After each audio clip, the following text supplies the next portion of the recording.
Okay, we'd like to call to order the Charter Township of Oxford Planning Commission regular meeting for Thursday, May 9th, 2024. If we could all please rise and pay our respect to the flag.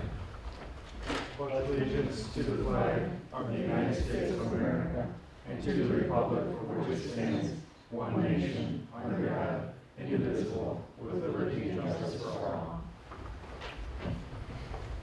Thank you. We could note the roll. Noted there is a quorum. Mr. Berger and Mr. Spiz are excused. Okay. All right, moving on to number 4, approval of tonight's agenda. Mr. Chair, I'd like to make a motion to approve tonight's agenda dated May 9th, 2024. I'll second. Okay, we have a motion, we have a second. Any discussion? All in favor? Aye. All opposed? Seeing none, motion carries. Number 5, conflict of interest, ex parte contact. If there's anything anybody would like to share this evening? Okay, seeing none. Number 6, approval of the minutes, Planning Commission regular meeting 4/25/24. Mr. Chair, I'd like to make a motion that we approve the Planning Commission regular meeting minutes dated 4/25/2024. I'm sorry, I have a question about the content. Is that appropriate now? Before we make a motion? Let's see if we have a second. I'll second. Okay, so we have a motion, we have a second. Any discussion? Yes. I just wanted to note on page 4, I'm not sure how we would want to capture this, but there's reference to the, you see it's about 6 lines down, 7 lines down. Item 2, the applicant has or will have full ownership or control of all of the area to be included in the residential planning unit development. Of course, this is from our discussion last 2 weeks ago. And the word all seemed to stick out to me as as part of that property. There's the village line cuts into it. And I don't know if maybe Mateo or our consultants have, or legal has a different view of the word all, and if that is a potential issue or point of clarification. One question though, and maybe Susan can help with a minute, because the question is about the word all. What was in the actual motion? Was that correct? The motion, as it appears, is verbatim. Okay. Now, I'm perfectly willing to go back and listen to it again and see if Mr. Knoll did indeed say the word all. But if he did, then it must stand as he stated it. Correct. Mr. Chair, one of the requirements of a PUD is that the property owner has complete control of that property that they're developing. Yes. I did talk with Joe Medor at the village. They were consulted in regards to the drive entrance, the 60-foot drive entrance on Oxford Lake Drive. I'm going on memory here, so I'm trying to figure this out. Sure. They have to work with the curb cut and get approval for that from the road commissioner that controls that road. And that was the only activity that the village had in regards to that. Okay. But as far as the motion in the regular minutes, are there any discrepancies or questions? Did that answer your question? Well, I think if we were to lay out these documents and look at them and read the text, you would see this property line get cut into that space. And the way some of the documents read, it appears that that property is contiguous. It's all one, the color of it, the shape, everything, except for that piece that gets cut into from on the north side where the village intersects. I could see this being argued either way, you know, that it is not all. Mr. Chair. Sure. Okay, so I understand, I know the piece of property that Commissioner Salas, there you go, Flosick is referring to.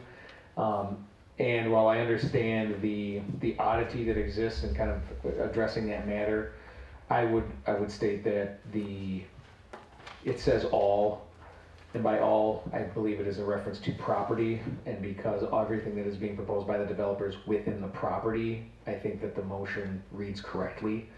I completely understand the point that Commissioner Wolchek is making, Volosek is making, but I think that as it's read, it is appropriate for the intent of the PUD and what the developer is proposing. Okay, so the minutes as they are correct. I think as it relates to the PD requirements and the motion that was made, and the fact that the developer has control of all the property that they are proposing to do something with, yes. Okay. Any other questions or discussion? Okay, all in favor? Aye. All opposed? Aye. Okay, so we have a 4-1, motion still carries, the minutes are approved.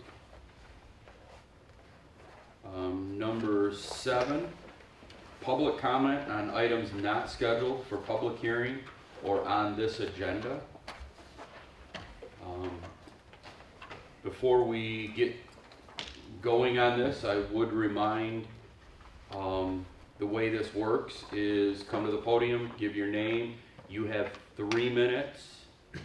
And this is not a dialogue, this is just where we hear what you're saying. And I would also remind you that discussions about the last meeting's PUD has been decided. So if you want to get up, speak, please do, but please know it's not a dialogue, we're just hearing you. So if you want to come up, state your name, again, you have 3 minutes.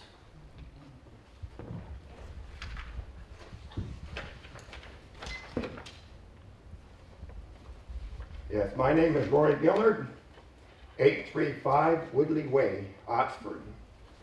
I'm here to discuss the woodlands and the wetlands that are south and east of Oxford Village, and the PUDs that have been being started in that area.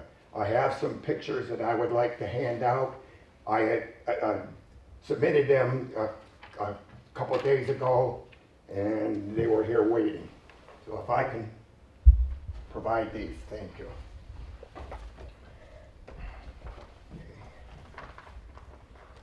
You want to pass them along? Yeah.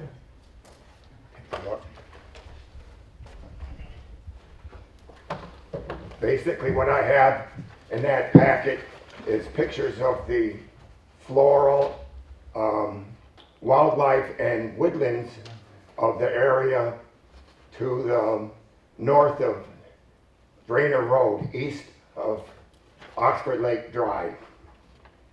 So, currently there are acts and laws in the United States, Michigan, and municipalities to regulate the versatility of native woodland species and wildlife. Natural Resources and Environmental Protection Act of 1994, Act 491 of Michigan. Another one is Landscape Stewardship Plan for Oakland County, Michigan. Another one, which is a city in Oakland County, which has a very good nature outlook, and part of their laws. Okay. They have a comprehensive regulation for maintaining woodlands. Oxford Township has none. There is some in the proposal for the new act for this township, but they haven't been approved yet. So now, large-scale removal of forest land east of Drainer from the golf course, which has been sold to Grampian Lake, has occurred. A proposed PUD on the north side of Drainer from Oxford Lake Drive to Hilltop Lane would remove the forest to build homes and condos. These lands were previously owned by Crossroads for Youth and was sold to the developers.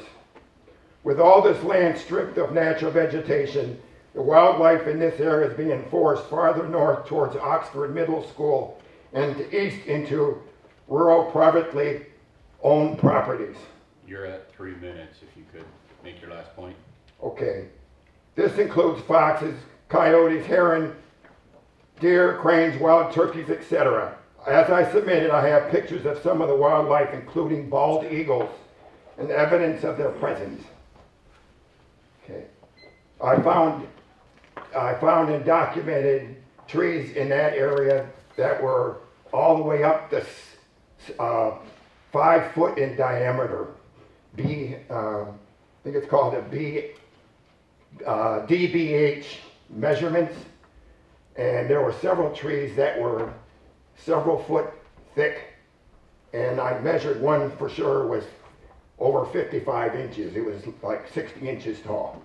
So I think I would like to be looking at the proposed amendments for your ordinance to include more of the natural woodlands. Okay, thank you. Could I submit also some of the wording that I didn't get to say? Would that be possible? Yeah, you can submit that in writing. Okay.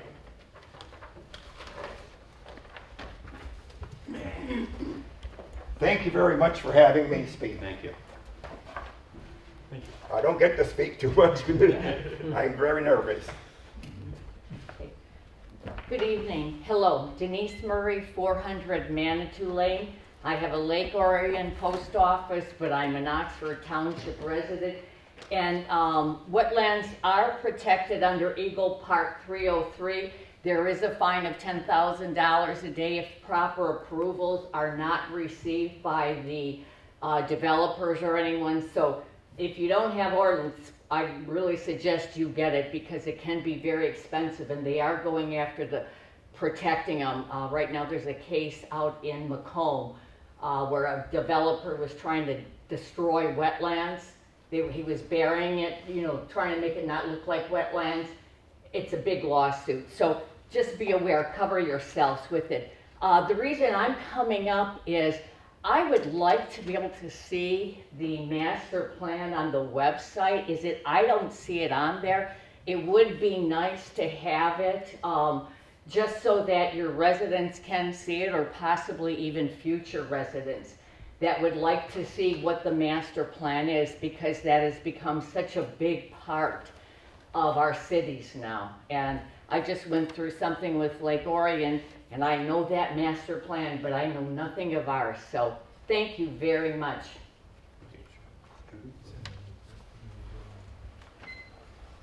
Okay. Yeah, go ahead. Mr. Chair, if I might, the master plan is on the website under the building department.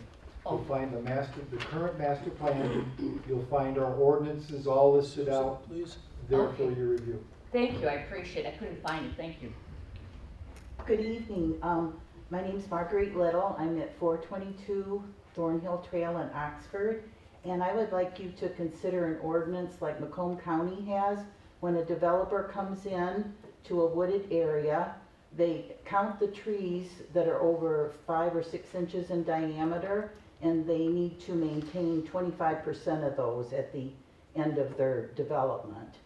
So that would be a nice ordinance.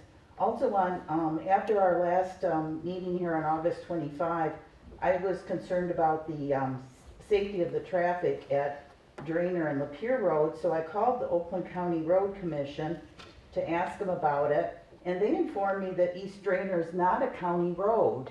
They said they're responsible for plowing it in the winter and maintaining gravel on it, but Oxford Township is responsible for 50% of the cost of any improvements and 50% responsibility for the road to make decisions.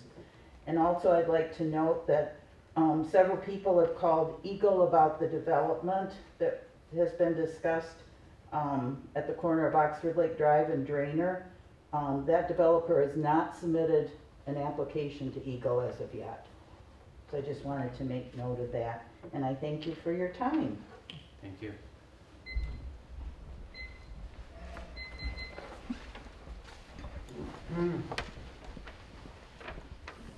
Good evening. Evelyn Archer, 750 Lakes Edge Drive. And in recognition of the fact that at the last public hearing, that the traffic study was noted as deficient in terms of the number of units at Tullamore and Clearview, and the fact that there is obviously the golf course has been sold. And so I understand there's something like 300 units going in there. So I'm requesting that in light of the traffic backups that exist now at Oxford Lake Drive and Drainer, that we do not have an entry or exit along Oxford Lakes Drive at Glassby, and that we prevail upon you folks, the road commission, etc., to have two entrances, exits, boulevards along East Drainer Road. It would make a lot more sense. There's still going to be a terrible backup Drainer at M24, but please consider that, because right now the traffic along Oxford Lake Drive and Glassby is relentless. And I thank you very much. Thank you.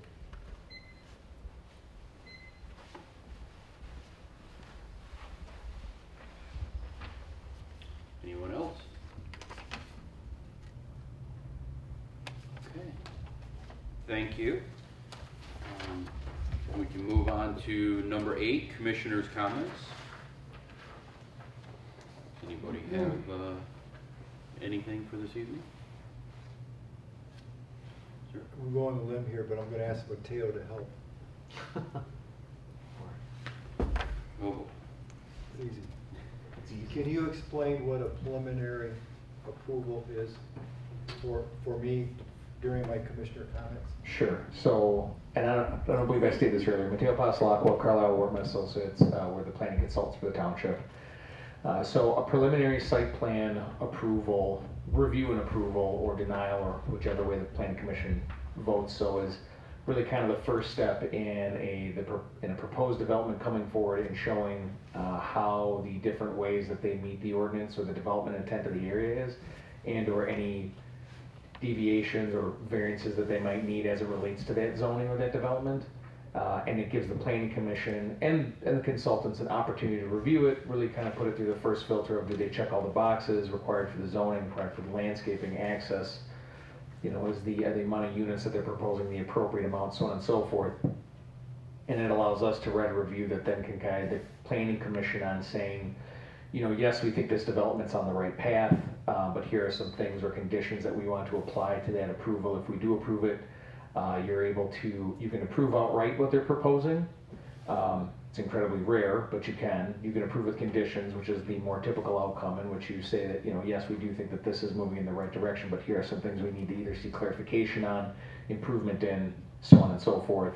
You can postpone if you don't feel you have enough information to make that decision, or you can deny if you feel that the development does not meet the intent or the goals of the development ordinances or regulations that the township has for that property. Once you make that vote, then that kind of outlines the next step of the information that needs to be clarified or added or changed and is expected to be seen at final. Thank you. No problem. Thank you, Mr. Chairman. thank you. Do you have anything? Nothing? No, thank you. Okay. Just one thing, and I probably should have brought this up in number 7, but you all received an email in your box. It's in your packet, just so that's recorded.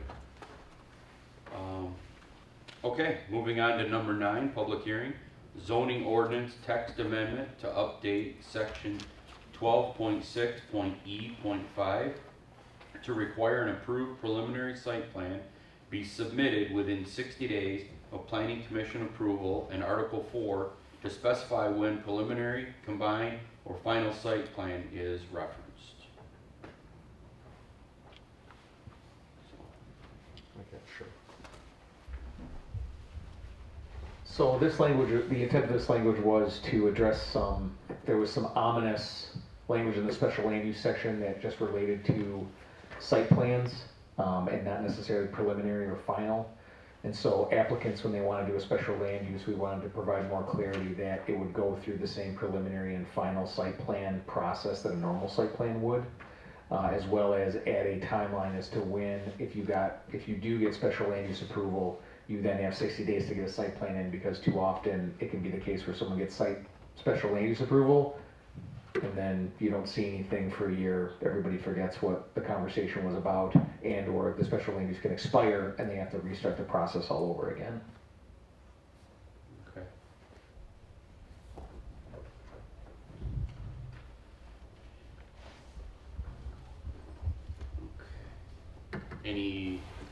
Anything special or anything you want to highlight before we? No, I mean, I think the language helps clarify the process, because right now the way it's written, it just refers to a site plan. And what we think the preliminary and the final is the better way to go, because the way you could interpret that language is that they could do one site plan, be done, and as we just discussed, you guys have a preliminary and a final process. And especially if we're dealing with special land use, that's gonna indicate that it's probably something that might be a little bit more intense than what's typically allowed there, and might need to go through some extra levels of scrutiny. So you'd much rather have that go preliminary review, final review, than, hey, here's your ordinance says site plan, so here's my site plan, say yes or no to it. Okay, and this says that they have 60 days, or what happens at 60 days? It expires and they have to start over? Correct, and it's really just the incentive to keep the process moving along. Okay. Any questions from the? Was there a specific development or something that happened that caused this communication or this discussion to occur? Not really. To clarify the language. Yeah, not really. I mean, not really. We actually in the process of working on, or we're working on a development manual for the building department, which it was kind of it's a tool for someone to reference if they don't want to read a zoning ordinance, and I'm a planner and I don't want to read zoning ordinances, but they can be very hard to follow sometimes. So the development manual is really more or less a step-by-step process the developer needs to follow. And in reviewing the special land use process, we noticed this is only referring to site plan review. It's not referring to preliminary or final. So we kind of proactively brought it forward to say it should follow the rules of everything else. Okay, thank you. Yeah. This is a lot of housekeeping. The ORC received a letter requesting this change be made. There's a couple more coming from the building department to the ORC. They have some things, minor changes made in some of the procedures. And as Mateo said, it will help streamline the work within our office to move through the offices here and ultimately help the community as a whole. Okay. Thank you. Any final questions? Okay. Well, with that, we'll entertain a. Mr. Chair, I'd like to you open have to have a public hearing. Oh, Mr. Chair, I'd like to open a public hearing at 7:24. Okay. I'll second. We have a motion, we have a second to open the public hearing. Any discussion? No? All in favor? But we have to vote on it. Okay. All in favor? Aye. Okay, motion carries. The public hearing is now open at 7:19, or I'm sorry, 7:20. 24. 7:24. Anybody would like to get up and speak on this? Mr. Chair, I'd like to close the public hearing at 7:24 and a half, 7:25. I'll second. Okay, so we have a motion and a second to close the public hearing. Any discussion? All in favor? Aye. All opposed? Motion carries.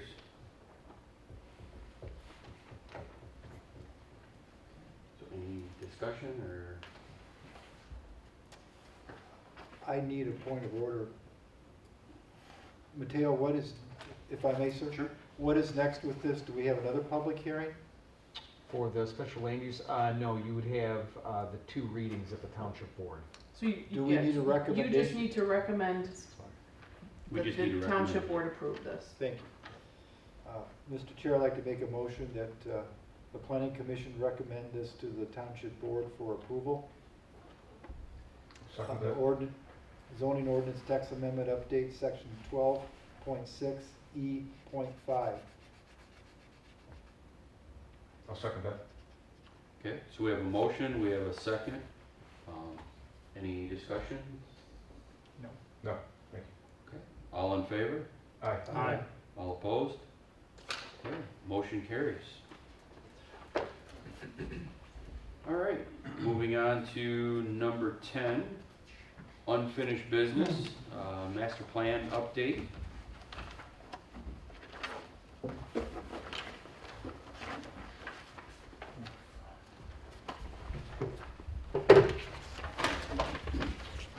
So just give me a second, I'm going to organize my piles, but while I am doing so, we did provide an updated master plan activity report. If the plan commissioners have any questions on it, again, it's just updated from the perspective of what we've completed, what we are working on, and the upcoming tasks that we still have at hand. Ultimately, we are still looking to try to get a full draft to the PC in early to mid-June.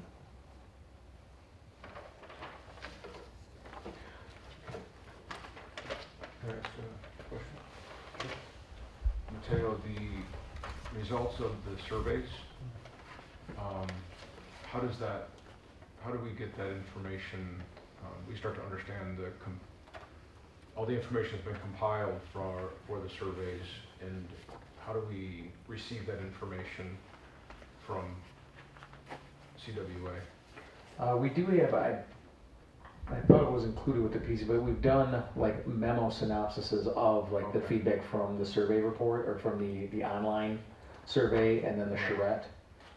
So we do have, you know, kind of the abbreviated versions of what we collected from both of those exercises that we can distribute if we haven't done so already. I thought that they were part of a packet back in April, but Yeah, I think I remember Probably right before you. the packet a few months ago. yeah, Okay. I can redistribute it, you know, no problem. Yeah, okay.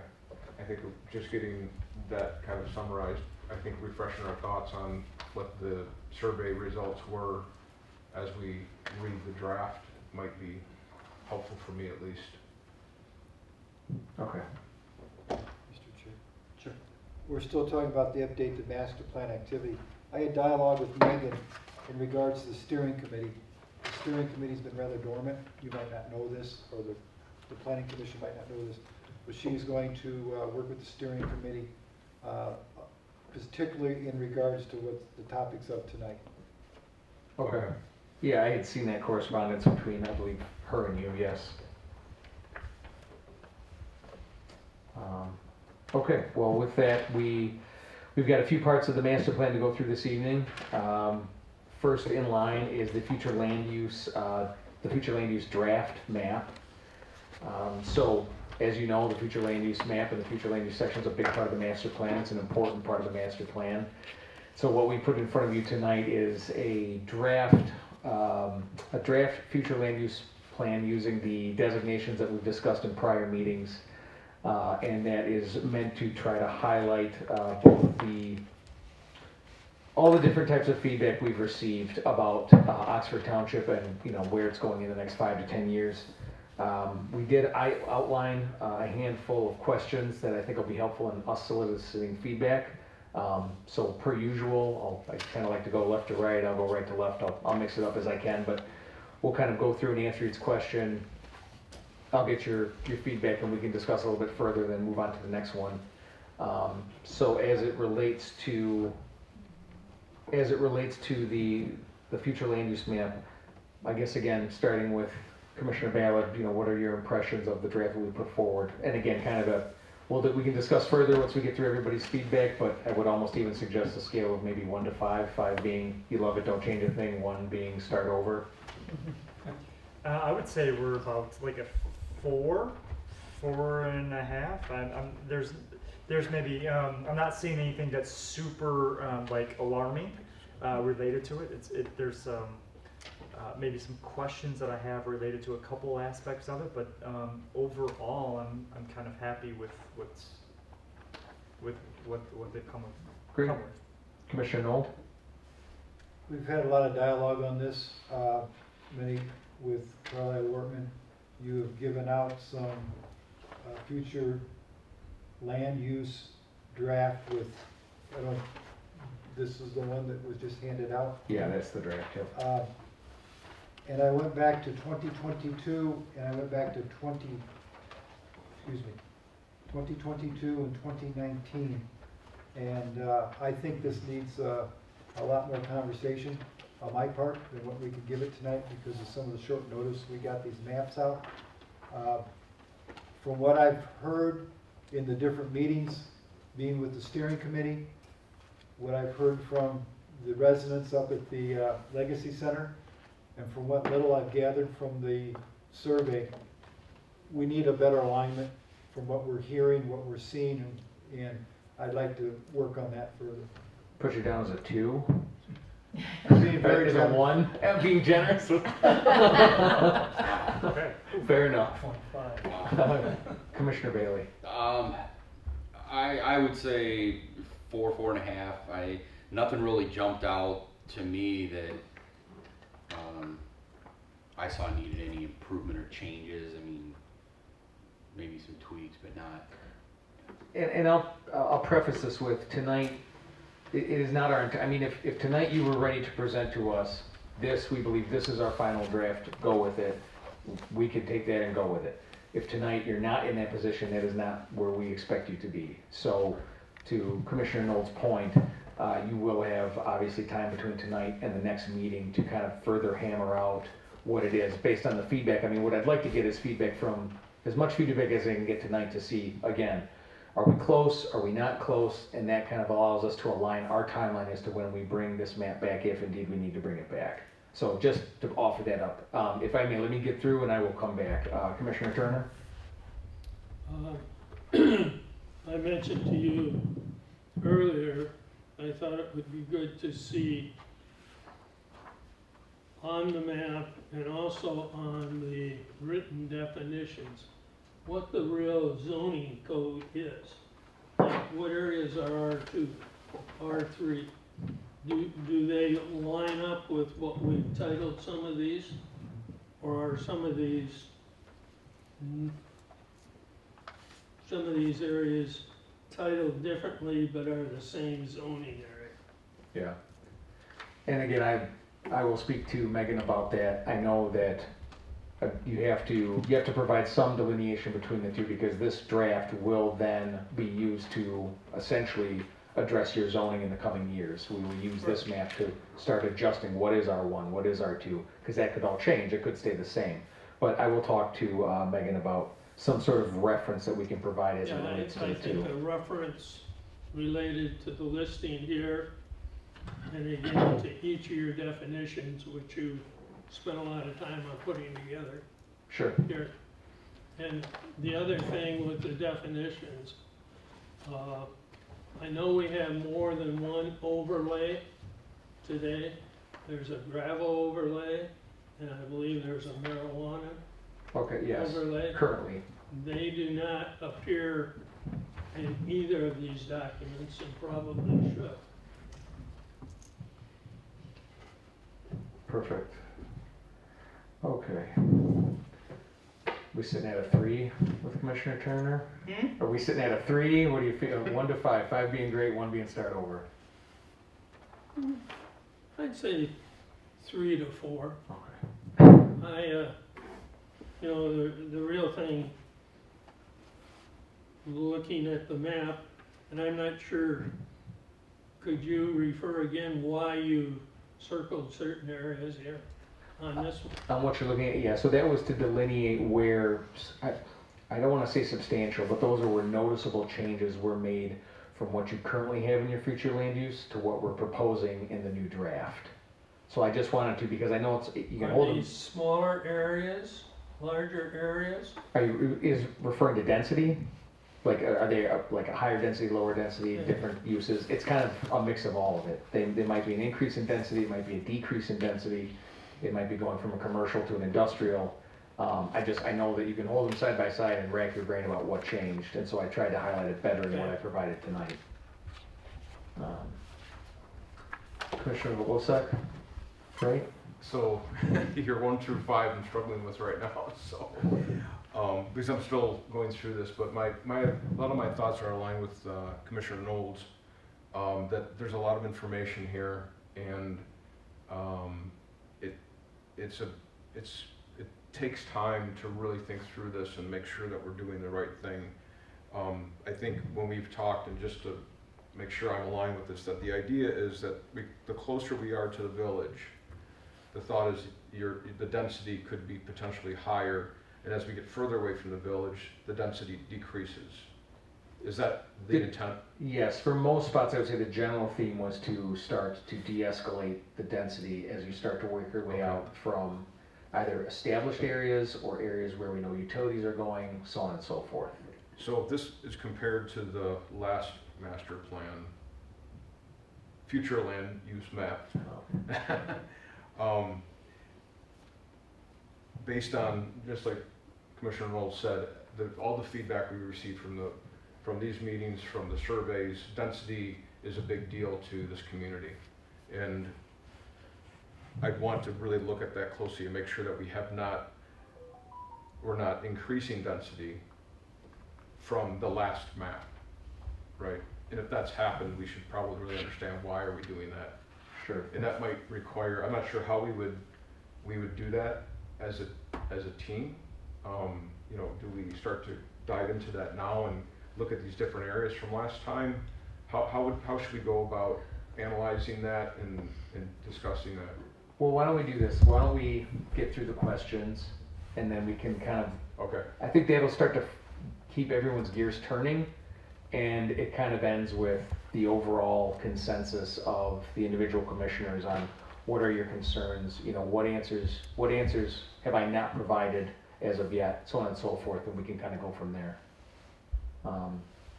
So with that, You're making me give you a number, aren't you? I wrote one, so if that's Well, that's fine, but we're going to work together to do the right thing, I think. yeah, So I'm hoping that that's where we're headed, and I think it is. no, understandably so. So with that in mind, and again, kind of the purpose of what I provided tonight was, the next question is, are the areas where we're anticipating development pressure over the next 5 to 10 years appropriately designated? And I think this is probably one of the bigger questions that we have to answer, and I think we should kind of discuss it again, left to right, and we can have a further dialogue about it, but I think this will be one that really requires a lot of focus and attention, so that when we're back here in 2 weeks, there's a comfortable consensus from each commissioner on what direction are we going in these areas. So Commissioner Ballard?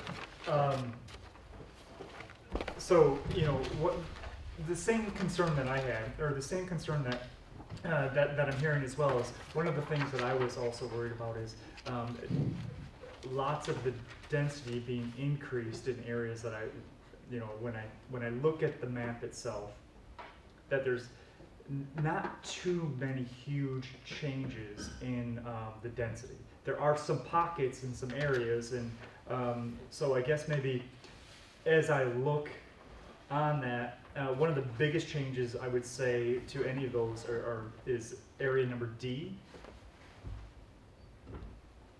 Is some of the large is one of the pockets that has one of the biggest changes. Right? Correct. So, Yes, and then, so basically, as I look at, as well as along the corridor, and then also, I guess maybe a question that I have is around area B, around the area of Oakwood Road and 24. Is there, I guess maybe a question is, why is that anticipated to be such a important area? So for us, when we were looking at, especially with M24, because that is where you are going to, that's where you can facilitate and will get the most pressure for industrial, commercial, and denser types of development as your utilities make their way up there. Okay. So when we were looking at, okay, well, this is going to be a large light industrial area, this will be a heavy industrial area, we also tried to accommodate additional housing adjacent to where those intenser uses would be, because they'll need they'll need residential support as far as employees and things of that nature. So if you're seeing areas where we've increased the density, it's typically adjacent to somewhere that has development pressure and for the purpose of providing housing to support those other uses. Okay. And so, let's say we talk about point number C, box number C. In that, you know, a lot of looking at the old map compared to the compared to the new one, it looks as though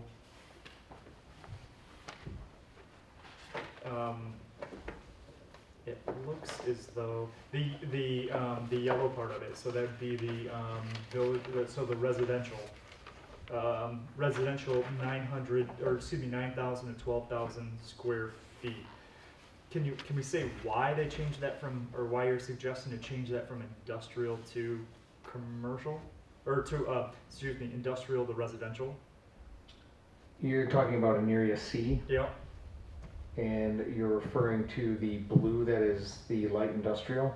Because yes, well, I'm talking about the yellow, and then over to the right, it would be, is that contemporary mixed use? Yes. Okay. So again, the industrial and the mixed use is really accommodating the M24 corridor and the uses that would go along there. Mm-hmm. And then again, trying to offer housing options near those new developments to support the commercial that would go in the mixed use, to support the light industrial that would require employees. And that is where you will have utility service that could support that type of housing. Okay. And so along the corridor, one of the other changes that we're suggesting is in section D, which would be along. That's where we're saying that the utilities would be coming up, and I'm sorry, I'm taking everybody's time. But, Well, I was gonna is the suburban commercial. So currently, right now, it's 100% vacant, and if I can remember right, that's just along just north of Ray Road, right? Right. And you're suggesting that that all be changed from industrial to commercial, correct? Yes, Okay. Right. because again, we see that area being more than likely predominantly developed as some form of residential, and the communities indicated that they want more commercial offerings with more types of retail. And I think it makes more sense to keep that closer to the densest parts of the township than to move it further up where we have like the industrial. So I think, let me put it this way. I think that you've identified some areas where the changes that we've made may or may not be appropriate. No, I'm just asking because those are like, as I look at the map, those are some of the biggest changes that I do notice. Some big changes.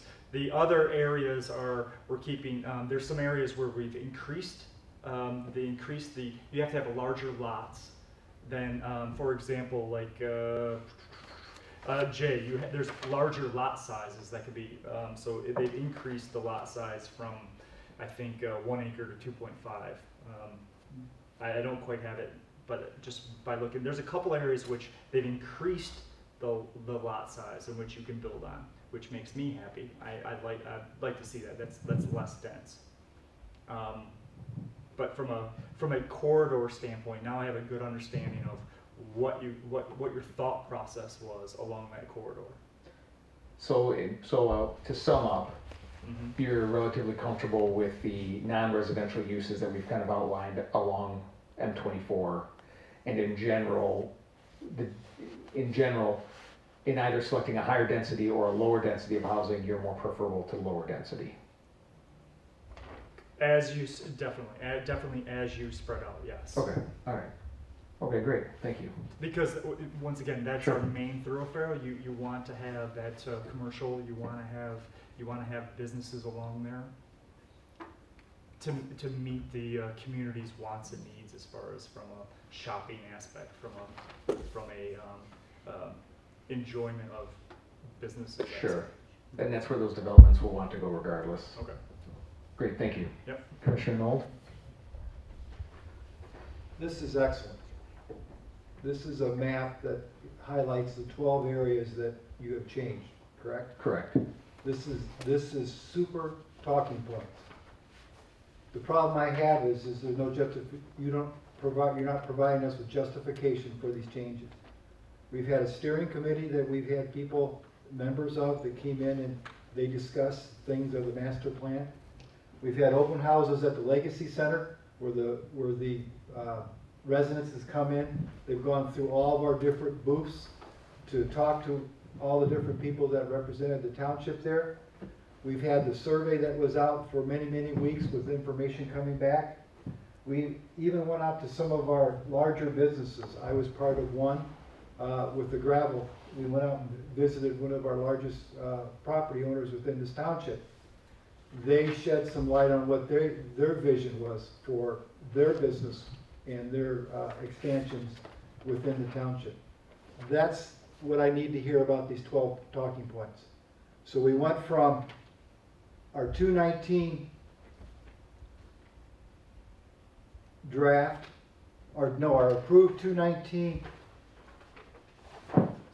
future land use that's in our master plan that we work with today. We moved to this one with your 12 talking points, which are excellent. We need to have further discussion for the justification of why we're doing what we're doing with this. My feelings are very important, but not compared to what the steering committee said, to the open house at the Legacy Center, to the survey folks, to the businesses that we are at as well, and we don't have that, and that's what I like to see. So I think in the term you're on the right track, but we got to talk about these 12 points. And so I guess it almost falls in general guidance, the non-residential uses that we've selected and where we've put them. Do you have any major concerns with that? Again, knowing that we're going to be back 12 at this. points. To break these down tonight, when I just got this right before the meetings, is not fair to ask. The 12 points. I think you need to sit down in some form or fashion, have a meeting with the Planning Commission. I talked with Megan talked with the steering committee to see what they say about these 12 points. Is this in line with what the survey said? Is this in line with what the steering committee has suggested? Is this in line with what the open house at the Legacy Center? Is this in line with our personal interviews that we've had with one of our biggest property owners within the township? Was very kind to open their doors and talk very candidly with us about what they'd like to do with that property after they were done with it. And one of those pieces of more than one of those pieces of property is on your 12. So we have to do our justice to the whole process. And that the map is the footprint. And when we go back to the writing of all the different areas that you've changed to coincide with this, we need to make sure that those two match. So there's two jobs here. One is to talk about our 12, and the one is to work on our definitions, because you made some major changes in terminologies and things. It's going to take some time to get used to. Okay. Commissioner Bailey? One thing, kind of going off of what John said, that I would like to see is, I know we've talked in several of these groups that, for Oxford to continue to grow the way we like, we're at this certain population. In 10 years, we would like to be in this population. Does this get us there? If every one of those were developed, does that put us where we need to be? Is that overdoing it? I'd like to see some information on that.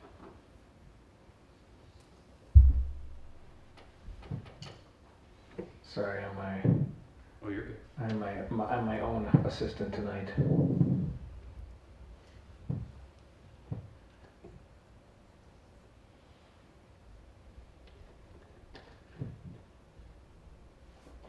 Commissioner Turner?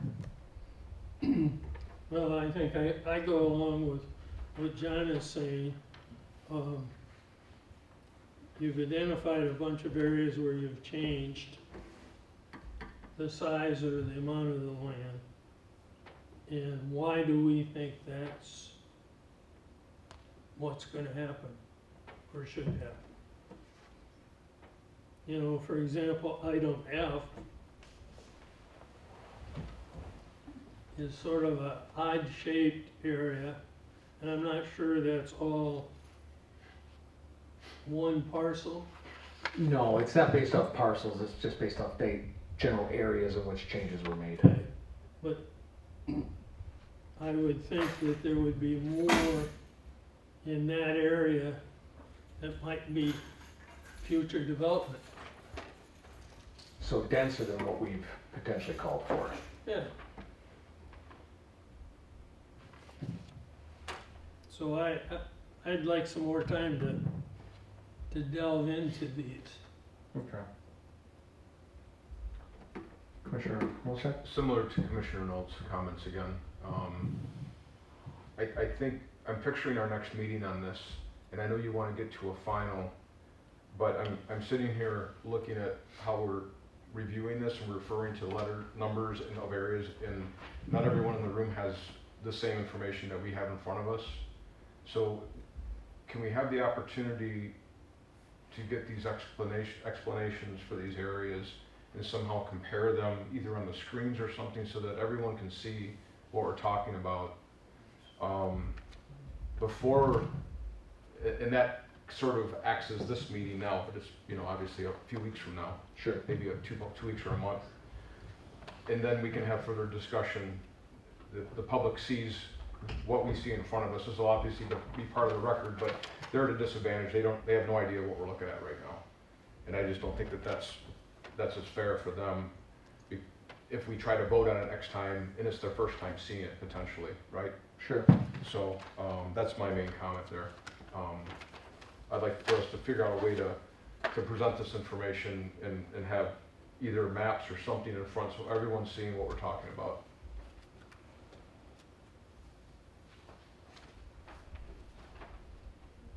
Thank you. Sure. Thank you. You know, if you don't mind, I did have a couple more comments. You have 5 questions we're going through. We're on question number 2 right now. That's in the agenda, or in the packet, right?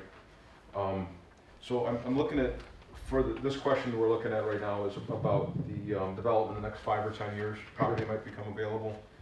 So if something becomes available in the future land use map says it's a 1 acre parcel, or the master plan is a guiding document, correct? Correct. So that developer could come to the township and ask for a variance. Would that be the appropriate way to put it, or is it? If they were looking to develop in a manner that did not fit the current zoning, then they would want to request a rezoning, in which then the future land use map, along with other portions of the master plan, would be referenced to see whether or not it's conducive with that plan. Okay, so we, as a planning commission, could look at this future land use map and say, it's zoned for, or it's designated as a 1 acre parcels. And if they want to come in and build 1/4 acre parcels, we would be able to, can we? You would use that. Is there zoning that works against us to make that decision, potentially? Well, so I think the scenario what you're highlighting is that it's zoned a certain, let's say it's zoned for 1 acre lots. Its future land use is 1 acre lots. They want to do 25,000 square foot lots. The current zoning is not going to allow that. They want to go for a rezoning. Okay. You can then use the master plan as kind of a reference to base your decision off of. Right. Does that answer your question? Well, our zoning right now, though, allows a 6,000 square foot lot. Correct. Correct. So when they present a conventional plan to us, they can show a conventional plan at 6,000 square foot lots, and we have it's in our zoning ordinance that's the size. They could go as small of a lot as that. In that zone. In that zone. So you can do 6,000 square foot lots in R1A. Okay. So I guess maybe that ties to one of the other comments Bob had about the Zoning codes. the definition. Yeah, the Zoning R1A and all that, yeah, Yeah, understanding the that. time. Yeah. Okay. But R1A Okay. doesn't have it. R1A does not have representation in your current future land use map, and it doesn't have representation on this one. Right, okay. So it breaks it down further? Breaks Also- it down in more categories? No, it's just not there. It's just right now, both in your current and this draft, the minimum lot size preferred is 9,000 square feet. 9,000 to 12,000, I think that's the village residential designation. And so, and that can exist in conflict with your zoning. What you can't do is then when we get to the step of rewriting zoning is get rid of a zone that's already been developed in your community, because that in turn creates a lot of non-conforming lots all of a sudden. Now, you may choose to no longer use that zoning designation, but you can't necessarily get rid of it because it already exists in the community. Sure, it's just, it gets back to all this discussion we've had, as John mentioned, the legacy center discussions, the surveys that appears the community wants less and less density, and our roads don't seem to support it right now, infrastructure. So I'm just trying to figure out how we can do, well, I think it's obvious what I mean, I think, we're heading towards, right? Less density ultimately is what it, how we can help ourselves in that way. I mean, yes. So if I'm a homeowner and I live near a golf course and the golf course gets sold and the developer wants to build on that golf course, you know, how do we have any strategies to help protect that property? Because the homeowners that are already there that possibly live on the golf course, property values could decrease, right? Yeah, I mean, I can't really get, I'm not an assessor. I But understand that. they could go up, they could go down. I mean, it really is reflective off of what's there and what's going to be there. Is Okay. one better than the other? I can't answer. Okay. Thank you, I'm good. Okay. In general, so, all right, so a common theme that I have is a kind of a further dive on the way in which we anticipated certain development changing in certain areas. I think a common theme, or at least just concern or watchful eye over the densities that we're prescribing in certain areas as it relates to residential. So I'm gonna make sure that I can use this information for, in the materials that we provide for the next meeting. Mr. Chair? Yeah. I think you're on the right track, but what promoted you to make that decision? That goes back to our steering committee, open house at the Legacy Center, our survey, our interviews with property owners or businesses. That'll substantiate the justifications for the changes. Sure. So I think so there are some changes that were made where densities were reduced, or they were meant to kind of accommodate from the perspective like the changes in some of the recreation uses that may be coming or going from the township. I do fully acknowledge that there were areas where density was increased, and I know that that's not a lot of what we've heard from a lot of the feedback. It wouldn't necessarily be appropriate to just paint a wide swath over the entire township of 1, 5, 10, and 20 acre lots. What we tried to do is, and again, you live here, I can't trump that experience, but we do work here and we do kind of see the different interest in development and infrastructure and things that are coming to the township, or at least have a desire to come to the township. So we may have been accommodating for more light industrial or more commercial. What we tried to do with those as well is kind of accommodate housing that would be near those, in the essence of, which would be denser residential developments, right, that they need access to. The point of it is that you talked about accommodation. We need to make sure that we accommodate the research that we've already done. That includes the steering committee, the open houses at the Legacy Center, the survey, and the interviews with the businesses. That's how we accommodate this map. Earlier tonight, you pulled out a new term that I'm going to work with. I don't have it all situated, but you talked about from the village out decreased density. That's the first time I've heard that in ever, particularly in Oxford. And it's not a criticism, it's just an interesting thought. And that I'm going to work with on how to help to move this along, to help our master plan become successful within our community.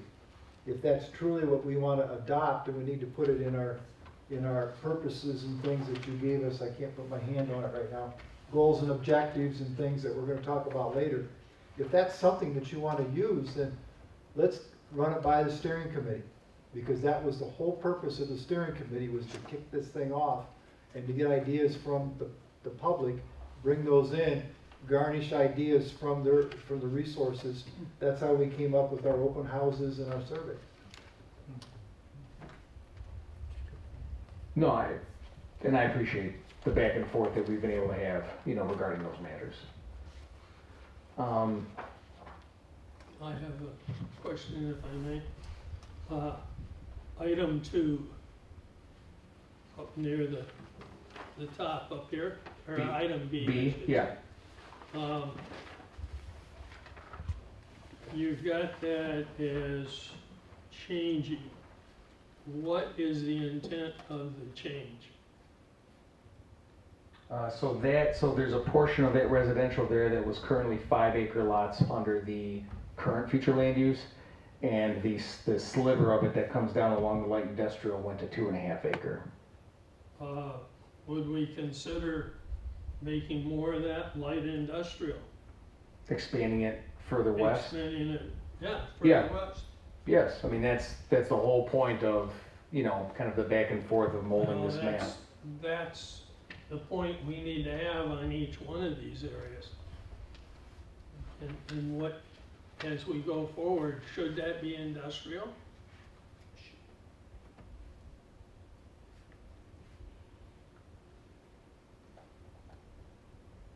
You see, that keeps a lot of our industrial to the north and around 24 and Oakwood Road. And that would help. Oakwood is a pretty decent road. You could send trucks west on that over to Baldwin and down to avoid some of your traffic. Sure. So I think we need to try to do that same thing with the rest of these parcels or areas.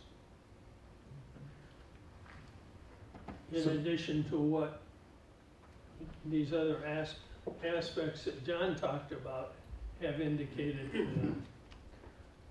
So I think that I think what seems to be evolving as as an appropriate next step for the next meeting is for everyone to kind of hone in on, myself included, is hone in on these areas and kind of come back with feedback on, we can provide justification to how we got to where we got to from the perspective of the draft that we created. But from your part in this process, do you agree with A? Do you not agree with A? What is it that we can change? Because at the next meeting, we would want to start to mold what changes do we want to make in these areas? Do we agree with the ones that were made? Do we not? If we don't, again, like you had said, Mr. Turner, does this 2.5 acre become more of an industrial perspective? Are the densities that are being selected too dense? Do we need to scale them down? Because it's what we have to do is basically kind of collectively, right, which is tough because tweak one thing here or there, you don't have a final draft. A final draft is what everybody kind of agrees on to put forward. And it's not, again, we are developing the final draft map in the coming meetings. That doesn't mean it's the final of the final. It goes into the master plan draft as a whole, and depending on certain feedback, could still be modified after that. Sure. We have put tools in place. The township board put tools in place to write our master plan. Those tools in place were steering committee. The steering committee came up with the open house at the Legacy Center. It came up with the survey. It came up with interviewing the businesses. We've had little boxes that we've taken out and talked to different businesses and gotten feedback. The key is you're asking us to make decisions when we have those answers out there by methods approved by the board to work on this master plan. And you're putting myself in an uncomfortable position to say my opinion about these 12 areas. I think these 12 areas are great. I have no problem with these 12 areas. But the justification of doing something with those, whether it's increase, decrease, change zoning, no change zoning, is we need to do our homework on before we go forward with this. One of the things I wrote Megan about was, we have a steering committee. Do we need to get this back before the steering committee ASAP to get their feedback on some of this stuff? Because each one of those members had an opportunity to go to our different events that we've had in the township. They talk to different people within that township, and they can bring back possibly better information than the five of us. So with all due respect, this is the third time I've gone through steering committee, open house legacy center, survey, interview with the businesses, and the justification for that. Duly And I noted. understand, let me clap, because I've gone out on a limb. I'm one vote of the group here, but I've been on the steering committee, I've been to the legacy center, I've been out to the businesses, I hear things coming through. I don't have a problem with the 12, but how we do the deciphering, where they fall within the land use designation, that's what I'm concerned about.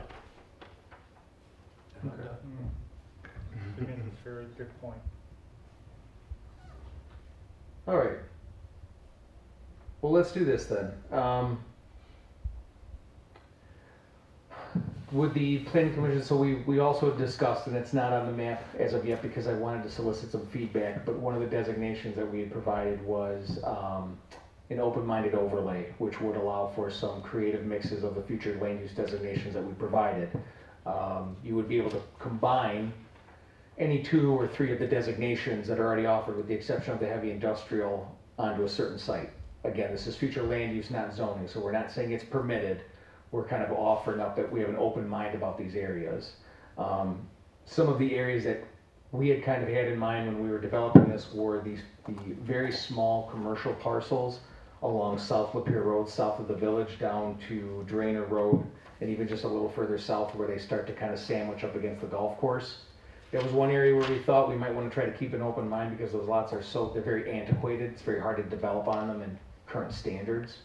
Other areas that we were looking at is kind of north of Ray Road and kind of even up through the Oakwood Road area, because you have much larger parcels up there that to say this 200 acres should be industrial only might be a little too inside the box. So we had thought that maybe some of the larger parcels up in that area would retain the overlay designation to allow a developer to do something a little different types of housing, different types of commercial, different types of even potentially light industrial in those areas. Were there any thoughts about the geography of where that overlay could go? Yeah, I'm not in favor of a open-minded overlay at all. I'm not closed-minded, but we have things in motion here at the township that can be done to do those types of activities. We just advanced our PUD. We just made a PUD that the residents were in talking about, planned unit development. We have a PUD ordinance for residential, and we have a PUD ordinance for commercial. So I don't see why we need a open-minded overlay when we have other aspects or other avenues to pursue these with. Commissioner Ballard? Thank you, John. I don't have a comment on it right this second. Commissioner Bailey? I'm not really in favor of it. One question, maybe this isn't for this, but when we're looking at areas for industrial, do we have ideas on what businesses we're trying to attract? And I know we're looking, when we have those industrial, to also have residential that's going to support those. But are we getting the right mix?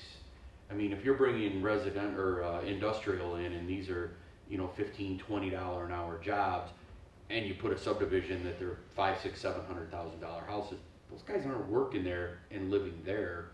So, I guess my question is, are we looking at the right development on that type of stuff as well when we look at the industrial?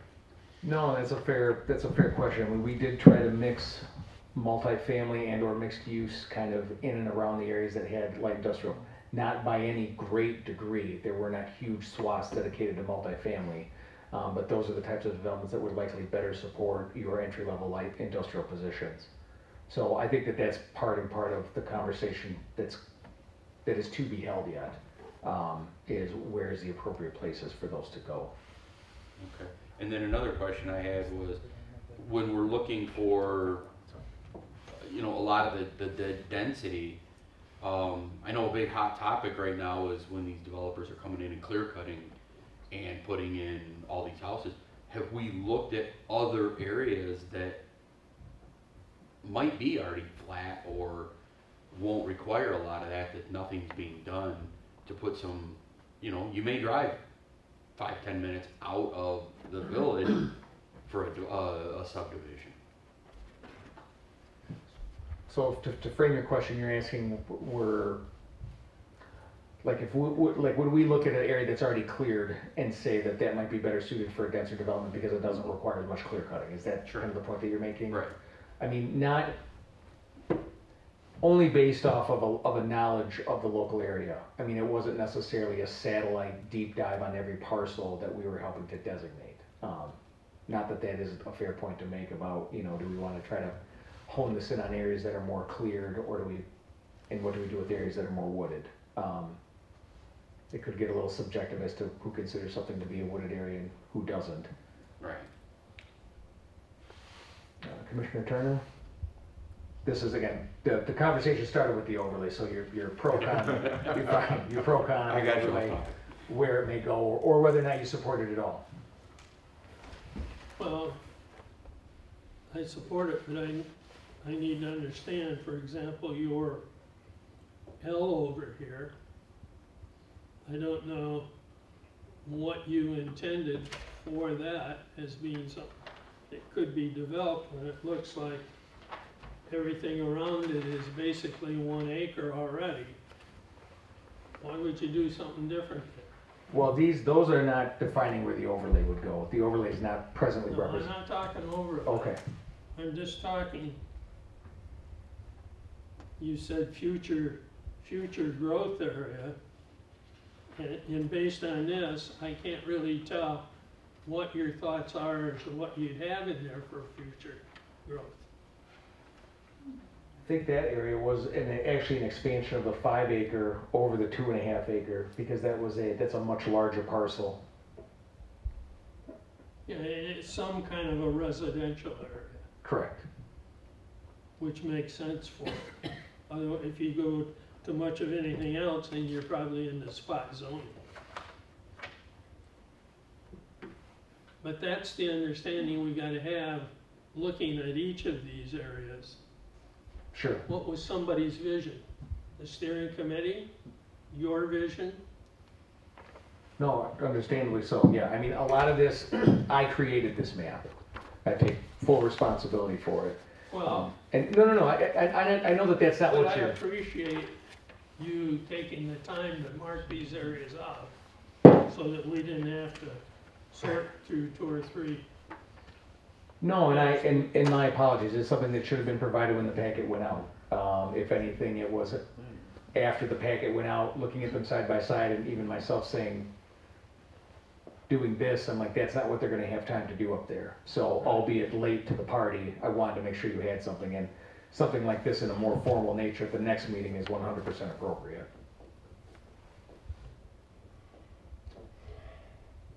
Commissioner Wolchek? So, yes, can I maybe say something then? Just from some of Mr. Knoll's comments and some of the other comments that we have, and the timing on some of the timing on getting this.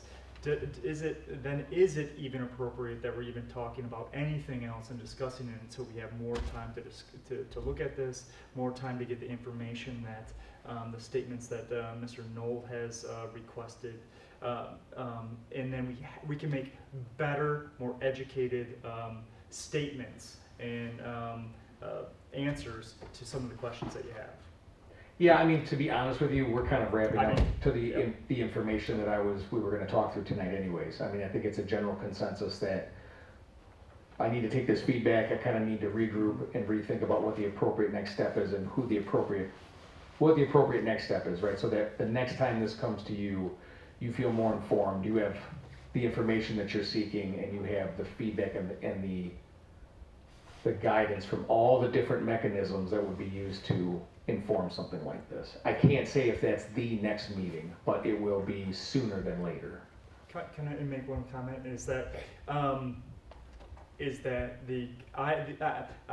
I'm really happy with the comments that Mr. Knoll had made, because I didn't even think about that and take that stuff into consideration. I was looking at this as, and I think it's extremely appropriate. I think it's something that it's very important to have. That's the whole reason why we did these things, because it's just not us. It's everybody in the community as well. And it's a very important decision that we'll be making, and it's not my opinion, it's our opinion, or our direction, not specifically mine.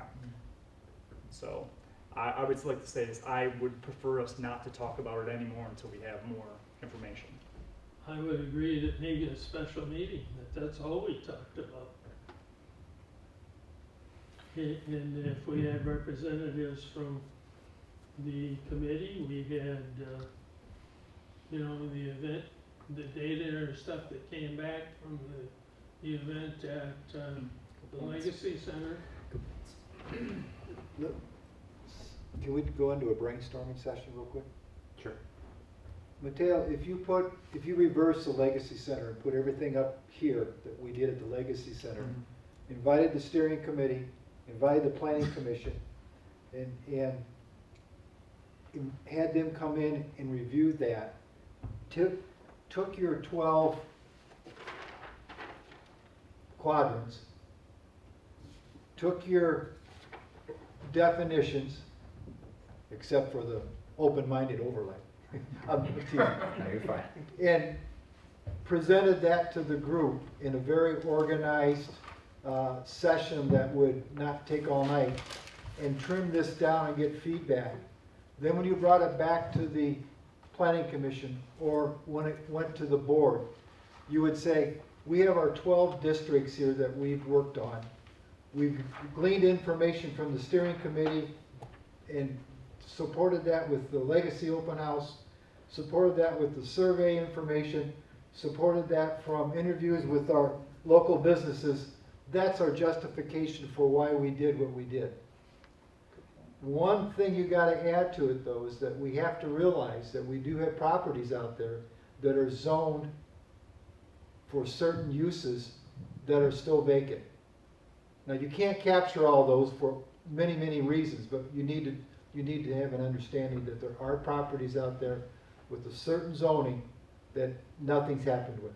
Whether it's, I'm referring to multifamily, because multifamily seems to be of interest in communities because of the cost of the multifamily dwelling for a townhouse like we just did in the PUD, but we do have vacant properties that can handle those things.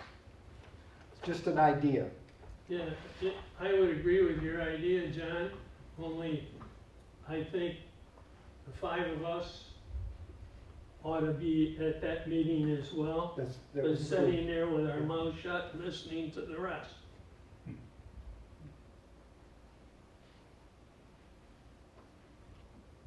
Well, I would say with that, I mean, this is all good feedback and a lot of feedback and stuff that, we need to then kind of take back and figure out what is the next best step with this and what needs to be prepared for that step. So I would entertain any last comments about the future land use map, and then we can move on to other items. If you don't mind, Mateo, do you want any more brainstorming ideas? You just mentioned something about taking some of these ideas back and figuring out the next steps. So Commissioner Knowles, I agree that that's a good idea. How do we get there, I guess, would be the question, right? How do we do this in a similar meeting like this? I guess as I'm looking at this process of reviewing and looking at information and making sure the public has access to the information and be able to comment in a timely manner, because this goes very fast, right? When a packet comes out, it gets posted on our website, and then we could potentially vote on it that night. That I just want to make sure that we can somehow give the public plenty of time to look at the information. So there's a lot, if that's what happens, you know what I mean? maybe I'm going too far with I mean, that. I get what you're saying. I mean, I know the standard response up here is that it's all public knowledge and it's all a draft and we've been working on it for months and months and months. I get what you were saying, right? How do we pull it out of kind of that gray area and make sure that it's as clear and as open and as out there as it can be for kind of this important step? Yeah, That's an answer I don't want to get wrong, so I'm not going to give it tonight. That's fine. I would rather, again, kind of huddle with the team that I work with on this and figure out, based on this feedback, okay. what is that correct next step? If I may, it's very difficult to get the steering committee together. We've experienced those difficulties, so possibly as soon as tomorrow, I would suggest that a group of people sit down, talk with the township supervisor, possibly talk with Megan, and see if that's something that we could do, is to have a planning commission, steering committee workshop to review the things that were at the Legacy Center, review the survey, maybe adopt your 12 steps here, your 12. There'll be 12 steps tonight. Adopt the 12 on the map, as well as your definitions. From that might be the best building point with justification to really catapult your master plan out. John out. Okay. All right, well, thank you very much. I do appreciate the time. This is no small task, and, I do appreciate all the feedback. Okay, so with that in mind, we did discuss at the last meeting about whether or not the community should, or the township should have a vision statement in its master plan. So what was provided tonight is, you've seen the vision, goals, and objectives in prior meetings. The part that we added is on the first page under vision, and it reads, Oxford Township is a place of natural beauty and economic prosperity. The township will preserve and expand these assets in a manner that provides balance between the growing community, existing and planned infrastructure, and the natural environment. So we wanted to kind of gauge your feedback tonight on whether or not you feel that vision statement encompasses, the intent of this master plan, the intent of growth in the township in the future, and preservation. Commissioner Ballard? Well, I would say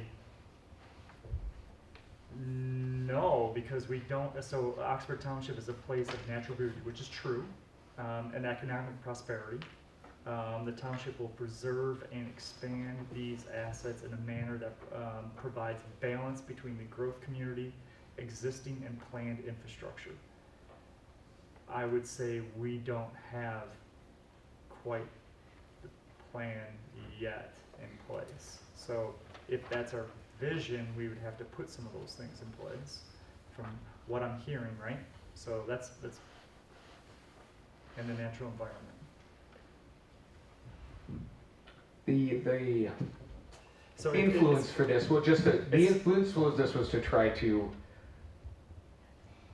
you have development, you also have a desire to preserve, so we were trying to kind of categorize the fact that we're not picking one over the other, we're trying to define it in harmony. Doing that in 2 sentences is a task, but again, that was the influence of the statement.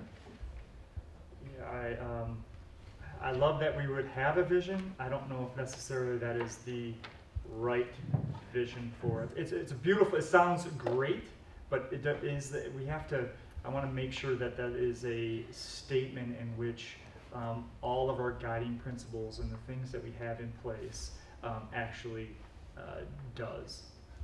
Does that make sense? It does. Okay. Commissioner Nolt? I just handed him a copy of what you were reading. Sure. I wasn't slating the table. I have a problem with existing and planned infrastructure. I think, and I have to go back and look, the steering committee touched on some of those things. And I'd like to refer back to see what that actually happened with the steering committee.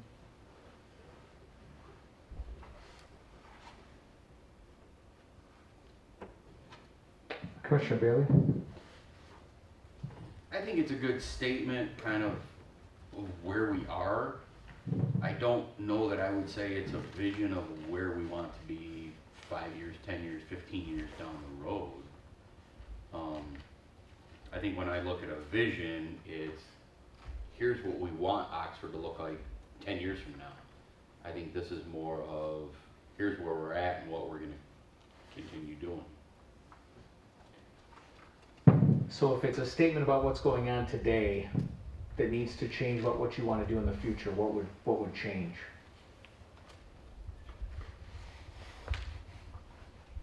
And that's I mean, that, I think I'm hearing the same thing from it, so I guess I want to understand is if I'm going to tweak this, am I tweaking it in favor of the preservation? Am I tweaking it in favor of the development pressure that you're going to experience? And again, I reference the fact that there are other committees, there are other voices that help feed this, but I'm asking for your feedback. Let me think about that. Sure. Commissioner Turner? As I looked at this earlier, I thought it was good because it talks about the environment, natural beauty, our desire for economic prosperity, and the fact that we're gonna try to expand those assets, as we say here. Okay. I agree with the Commissioner. I'm sorry. Go ahead. And at the same time, we're gonna expand those, but we're gonna try to keep it in a growing community and not a stagnant community.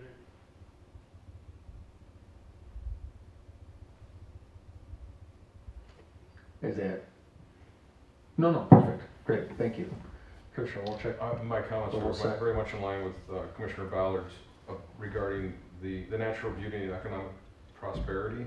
I kind of honed in on that when he mentioned it, and then it goes on to say the township will preserve and expand these assets. We don't have anything in place to really preserve and expand natural beauty right now that I've seen. You know, we have a lot of discussion, I think, about preserving woodlands.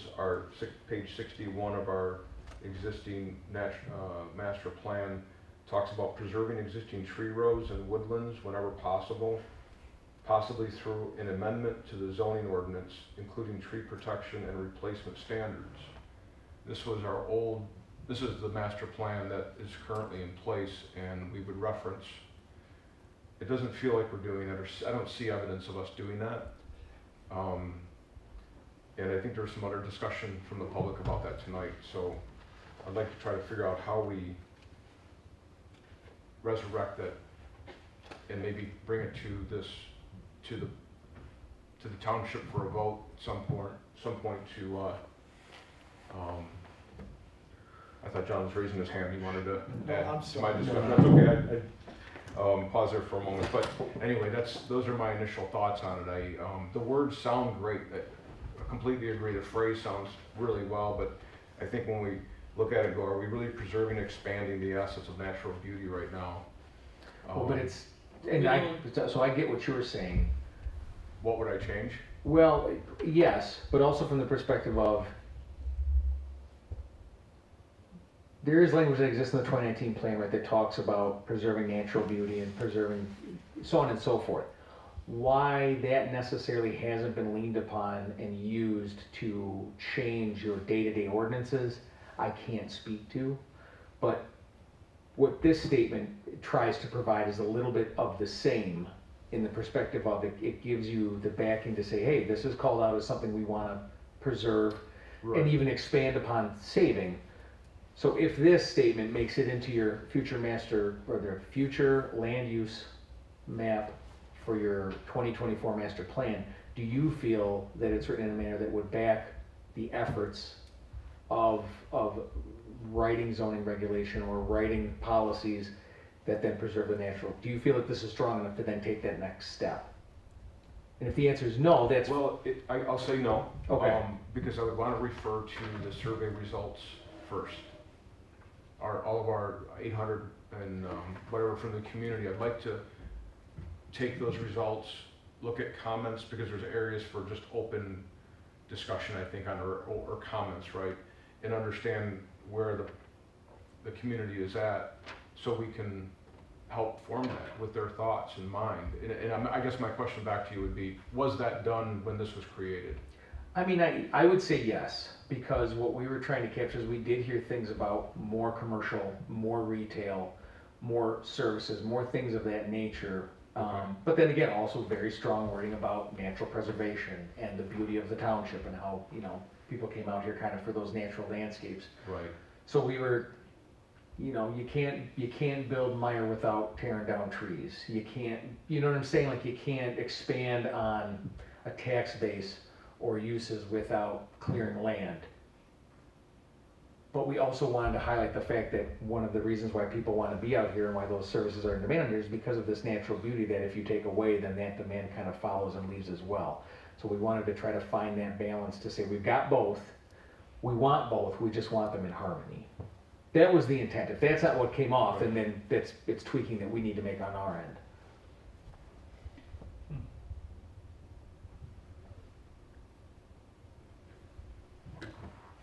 So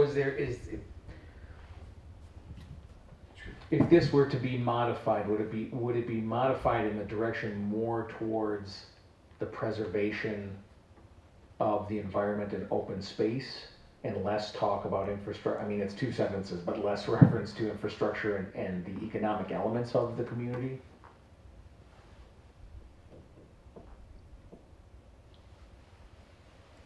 Commissioner Knoll. My problem with the vision is the existing and planned infrastructure, and I was just sitting here, if those two words were taken out and said managed infrastructure in the natural environment, that might help me with this a little bit. I'm just throwing this out for conversation. The township will preserve and expand these assets, referring to the natural beauty and the economic prosperity, in a manner that provides balance between the growing community, managed infrastructure, and natural environment. I can live with that.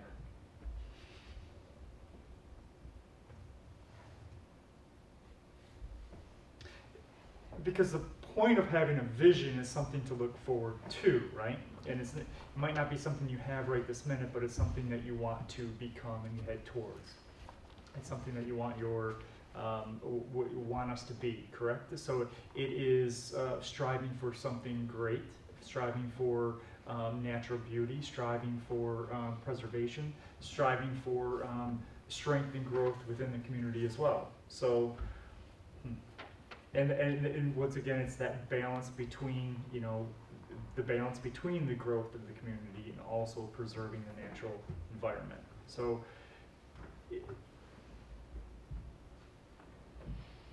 okay. I might suggest you take your vision and some of your topics and bring them into that collective workshop that we have and just get results. Put your board up like we did at the Legacy Center. Put your vision on the top and then get your sticky notes and have people go around and say yay, nay, ideas, no ideas, just like we did here tonight. Okay. From that, Excuse me. developed your vision, your goal. Okay. I think these are some good ideas, you know, the growing community plan.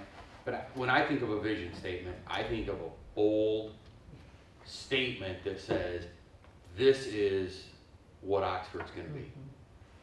Like years ago, Microsoft had their vision statement was, we want to have a computer in every home, in every business by such and such. That's a vision statement. It says, this is what we're going to do. This is what we're going to accomplish.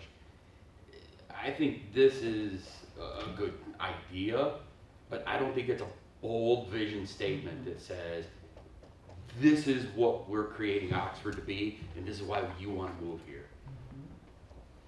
You know, we want to be the place where you live, you work, you eat, you recreation here, and here's how we're going to make that happen.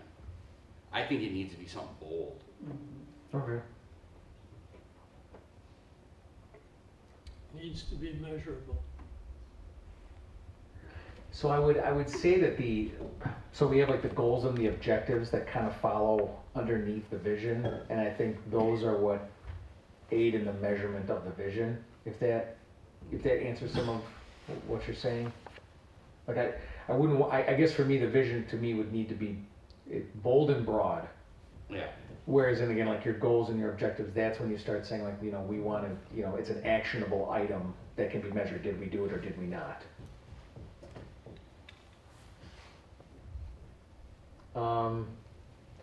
Okay, so vision statement still got some work to be done. Are there any other comments the commissioners would like to make about the vision statement? I would put some homework on all of us in the steering committee and everybody that's gonna be part of this workshop to come up with a couple ideas rather than try to throw ideas together that night. Come prepared for it. Yeah. There's usually an invitation letter sent out, maybe put together an agenda, and underneath the agenda for the line item, just like you do with us. Right. This letter right here, you ask us to be prepared to discuss this, and this. Maybe that's the same, taking your lead, maybe that's the same way we need to do the suggested workshop. And so I'd like to kind of speak to what you just said, the suggested workshop. I would not take away from kind of the direction that the planning commission wants to take the next step in. I think obviously a conversation between my firm and the township needs to take place in what does that look like, what are the resources available to make that happen, so on and so forth. I'm not saying it couldn't, I just don't want to commit to it up here, right without I confirming. cannot agree with you more on that. Okay. But we also have to be visionaries and say, what do we expect after the workshop? What do we plan to accomplish? We can ask the participants to come prepared, be able to discuss these things, but we need to have what is the goal? What is the outcome? No, I understand. If it's something that we can do, the outcome needs to be, there needs to be an expected outcome, that we don't walk away unless we have it. My reference was that the actual event itself. We need to make sure it goes through our supervisor, the township, Right. as well as your staff, and I'd be more than happy to work on that tomorrow morning. I've got my phone ringer turned on, John. I thought he was gonna say, I have it turned off. Yeah. I'm sleeping in that. Yeah, day. I like Commissioner Balin's idea better. Block call. So, all right, so then with that, design guidelines were the last element that we were gonna discuss this evening. They were provided as there were some visual tools, and they were broken up there were 3 different types spread out over M24, which is, they're more typical in your industrial, commercial, mixed-use districts. They're not as common in residential areas. And so what we were looking at was we have the different geographies, we have the different types, or the different geographies. So the first one that you would see is from Drainer to Minnetonka Drive, so essentially Drainer north to the village, along Lapeer Road there. Whichever page are you on in the packet? Well, it's the design guidelines, and I'm not sure what page it is. Oh, that was not in the packet? Yeah. Yeah. Right, Oh, I'm sorry, right there. I was back a few pages, thank you. No, you're fine. So we just wanted to kind of talk about the different geographies that we associated with the design guidelines. The districts themselves, from the perspective of, are the guidelines that we're offering, do they fit kind of the area that we've put them in? And were there any changes that you would make to them? So again, the first one being from Drainer to Minnetonka Drive, trying to kind of reference that 0 lot line to more storefront, potential residential up top type of a development, just because those lots are so small to begin with. And it would be something that would be somewhat complementary to what already exists in the village. Then we were looking at from Indian Lake to Drainer, so from the southern portion of the township up to Drainer, of a more of a suburban commercial kind of style, but still some tweaks as it relates to streetscaping, landscaping, parking orientation. You're still going to get more or less of your big box kind of desired there, but there's a way to make that aesthetically pleasing, more connected, things of that nature. That same district would exist from the village up to Dunlap. So again, kind of speaking to design guidelines as it relates to more traditional commercial retail that you find in suburban communities. And then the last district was from Dunlap to Thomas, and that was more in line with the type of industrial development that we've been talking about up that way. Again, these are boxes, but there's ways to make them look nicer. I don't remember what meeting, but did Megan come before us and discuss these districts, or was that through the steering committee? No, actually, this is the first you've seen of the districts, and no, we discussed whether or not we wanted to do design guidelines. It was agreed that we did. Then these were developed, and this is kind of the first showing of Is them. there any way to put Oxford-type pictures in here? Of a development that exists that currently kind of embodies what we're trying to what we're trying to say that we want.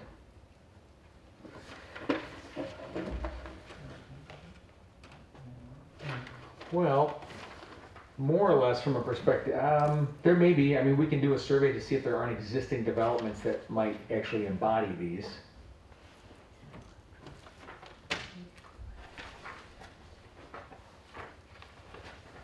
Are the images that provided, are they not, is the context not appropriate, or do you don't feel they don't relate? It just throws me when I see Target and I see definite things that we don't even have here and probably might not get. Well, if you could take, I guess I would focus more on the point of that visual is to say it's a big box, whether it's Target or it's something else. That's fair. No, that's fine, but just look at the way it's oriented to the road, look at where the parking is. You know, it's still a big box, but it has a much more inviting presence closer to the road. Parking is still accomplished around the side and the rear. And we kind of look at the same thing as it relates to the industrial developments, you know, trying to orient the parking around the rear to the sides. And then the tighter lots, you can kind of see we're looking at more of a traditional like storefront style. Yes. If I have a comment. So, you know, I like that in theory, if we put parking on the sides or behind, you know, what does that property line, what is it adjacent to? You know, do we have residential behind there?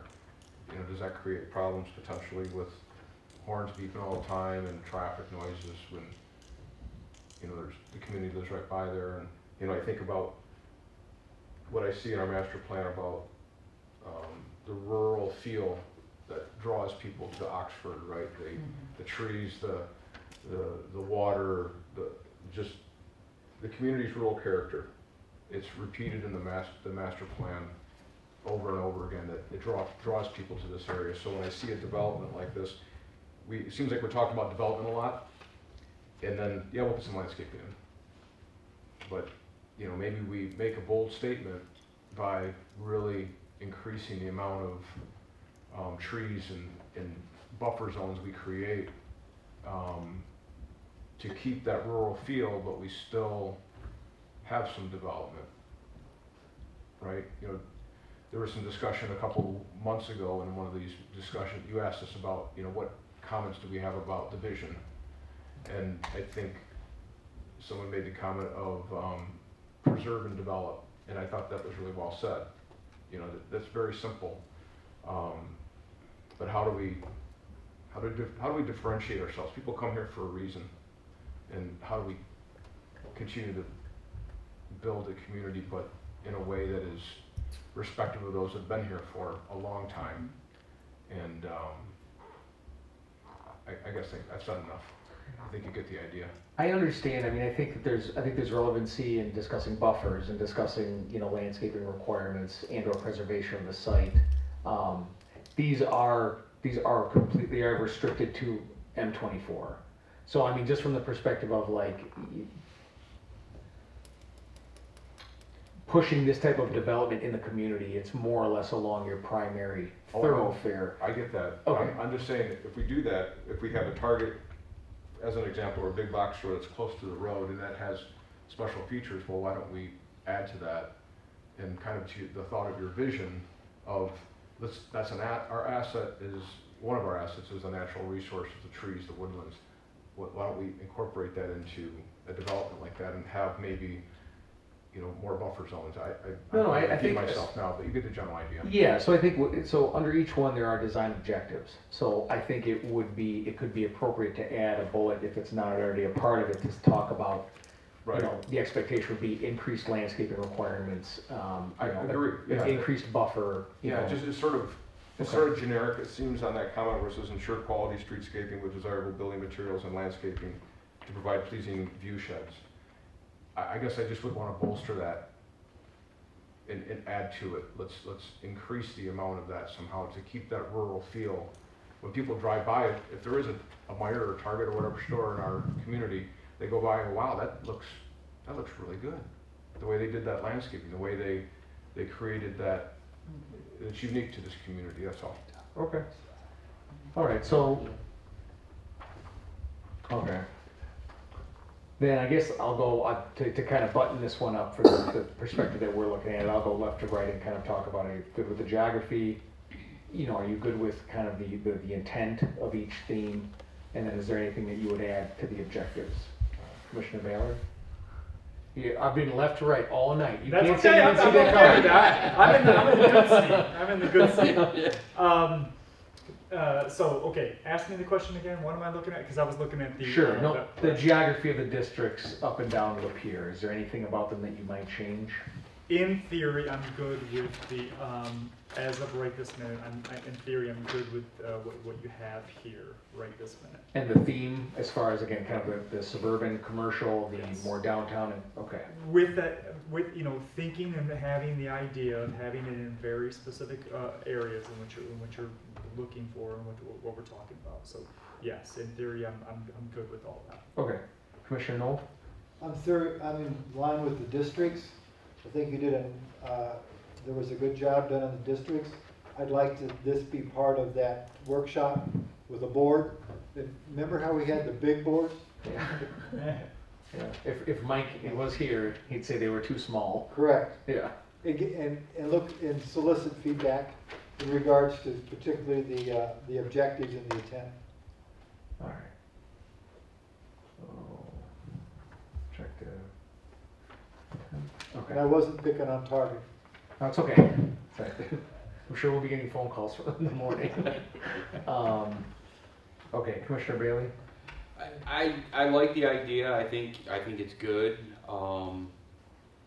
The only thing I would say before we go too far into this is I almost think we need to create that vision of where we want to be, because I could see us falling into, we're making districts of what we already have or more of the same. And I mean, reality, you drive up and down 24, you see a lot of vacant storefronts. Do we want more of that? Or is it, you know, with a vision, here's what we should be looking at, or here's some new ideas, or, you know, hey, if we're gonna bring in a Target, what's the impact that that's gonna have? And I had to use your reference. But where do we wanna be? What kind of businesses do we want to attract? I know we keep talking about the light industrial, but are we attracting the right? Or is it time to say, our vision is gonna be this, we wanna see maybe some more box retail and less light resident, or light industrial. So I think that vision needs to be created before we go too far into this. So, kind of come back to this once we're kind of more secure in the future land use and the vision portions of what we've been talking about. I think so. Commissioner Turner? Well, I like the design guidelines, the different parking arrangements. I do have to agree that any of those need to have strong buffers between them and residential property behind them or around them. And part of that would come, obviously, as we look at site plans and things that way. Great. But I think that would go a long way and when builders and stuff come in, and they typically want to reduce the buffer or whatever they have to do that way. And I think it's gonna be our responsibility to prevent that from happening. Okay. So for, in general, kind of in touch with Commissioner Volosek is, you know, strong buffers, especially as it relates to residential properties. Okay, great. Commissioner Volosek? Say it again for me. Thank you, Volosek. No worries. For a guy with a last name I think I Hasalaka, kind respect of him more. jumped the starting order there in the beginning on this topic. And that, I think I covered the parking. Just looking at some of these examples look good. I think it's just very specific, where they would get applied and how they get applied. With taking into consideration some of the traffic challenges we have. When we look at something like this, would you be putting this into the master plan as, like, tell us how this would be incorporated into the master plan as a guide? So again, with this, you'll notice, right, so it's kind of thin and it's general. And so this could be something that would then substantiate taking on like a larger and more specific design guideline study and or document that then would be related to specific zones or specific areas that could be referenced during site plan review. Where it would come up for a more on the spot moment would be, again, more or less in a rezoning conversation to say, if someone wants to rezone the site, what is it zoned? It falls within this design district. Is it gonna start to check all of these boxes even though it's not allowed, per the zoning today? So do you think that it's a good idea to add this type of wording documents, these images, and would the images be included in the master plan? Yeah, you could include, so these images are obviously real life pictures and then examples from other ordinances. We would develop your own, they would be custom built to this master plan, but there would be images associated with it. An actual design guideline document could be anywhere from 25 to 60 pages, depending on the type of prescription you want to offer.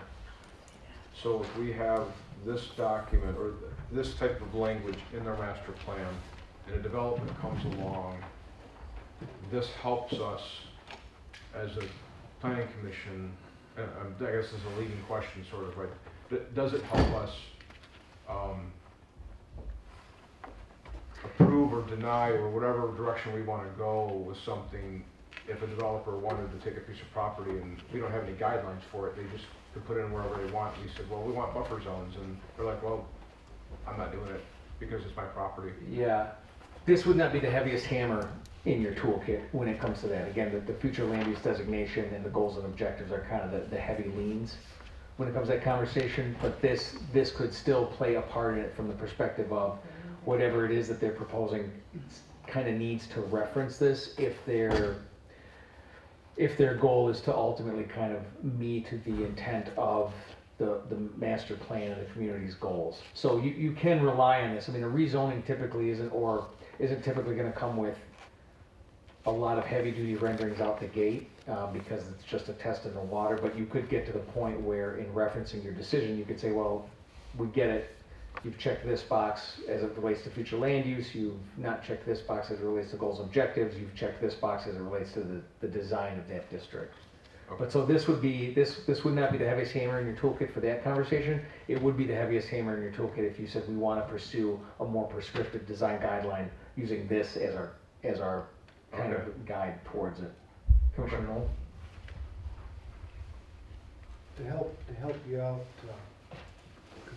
Don, is we have limitations with the quadrant through here. We have natural limitations with that.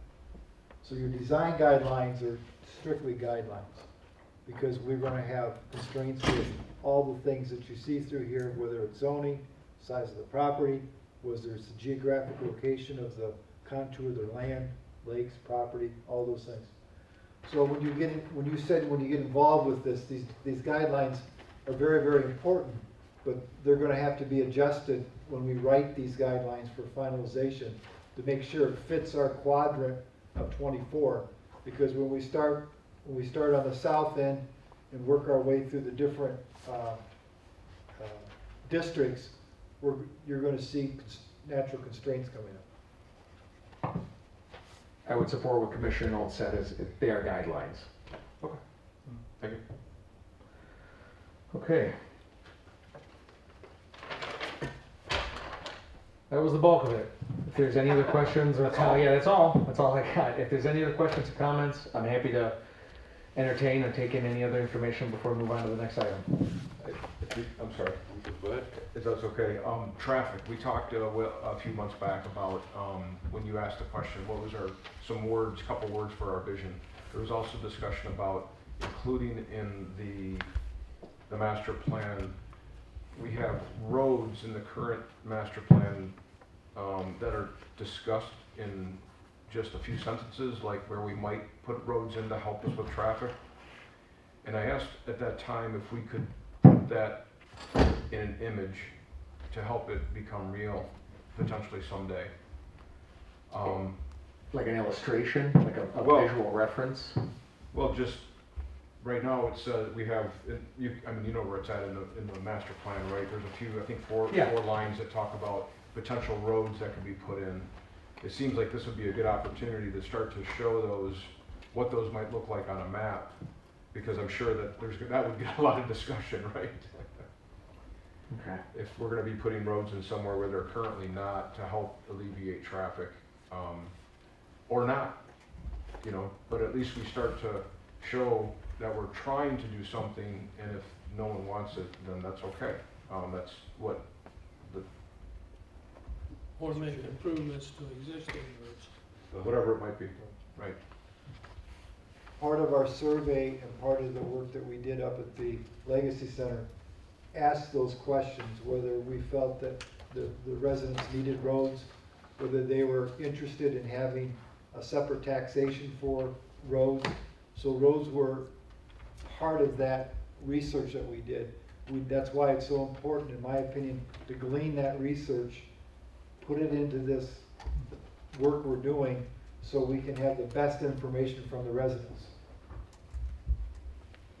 Whether it's feasible or not, we need to cover the bases. The 2019 master plan called out a series of roads, and I can't find that page. 101 and 102. And they called out a series of roads, and we've talked about this, that's why it says roads on my tab. I did the same thing. Thomas Road, Hummer Lake Road, North 24, Ray Road. We need to learn from our predecessors, take this and maybe build on that, or totally exhaust the idea that something can be done and move on to something different. I know that the traffic section is currently being worked on, so that is in process. Oh, as a future discussion point? Yeah. Okay. Thank you. Sure. Okay, all right, well with that, I really appreciate it. This is not easy stuff. You guys have a lot of information for me to digest. I know we've probably run longer than anyone expected, but I do appreciate all the feedback. So I'll collect my stuff and we can move on to the next item.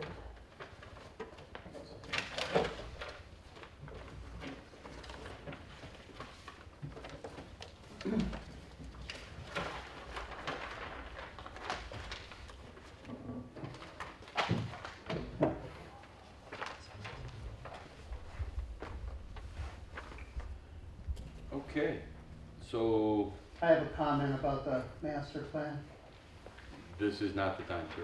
It said in the thing that you had to wait until the issue came up on the agenda. So it's come up on the agenda. The public comment was at the beginning. Public comment was for items not on the agenda. This was on the agenda. Okay, And I have a comment about the master plan. okay, go ahead. That's how this operates. I've been involved in the master plan 3 times. I've lived here since, my name is Wilbert Hutchings, 3385 Delano. I'm assuming this is the latest map, because there wasn't any indication of it. That's the current map. Good, because my concern is the 20 acres, Delano Barber, we want to keep it. There's no way we can have horses and rural things without having a large parcel of land. So I'm very pleased again that this is continued, isn't it? And it's continued for quite a long time. Actually, Delano Road is represented in 3 pictures on the 2005 master plan. And your points on rural and why people live here, that's very important. So again, I want to encourage you to consider maintaining our area as a rural area. I'd like to invite you, I don't know when the last time you drove up Delano Road or Barber Road or any of the rural roads in the Northeast, but I'd invite you to take a run up there. They're dirt, so pick a dry day, but I think you'll find that it's lovely, pretty, and the only way it functions is to have people that don't necessarily move to Oxford to shop, but they move to Oxford for their activities. And ours are predominantly horses, bicycles too, but mostly horses. So thank you. I hope we continue keeping large parcels. Thank you. Thank you.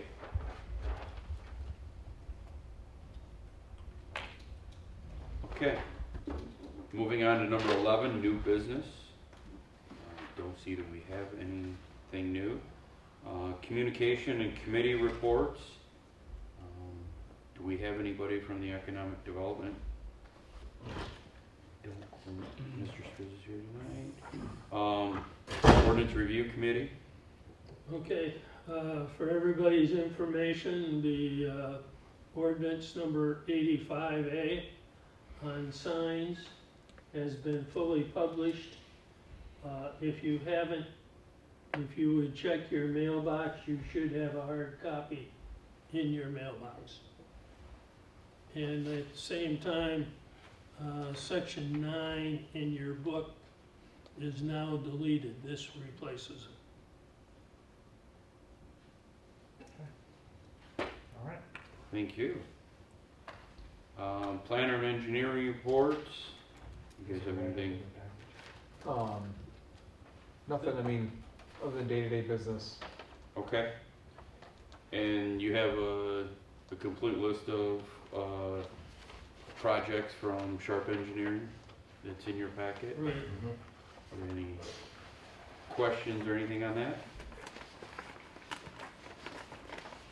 I have none. No questions or comments? Okay. Well, I guess the last thing is a motion for adjournment. Make a motion that we adjourn. I'll second that. All in favor? Aye. We are adjourned.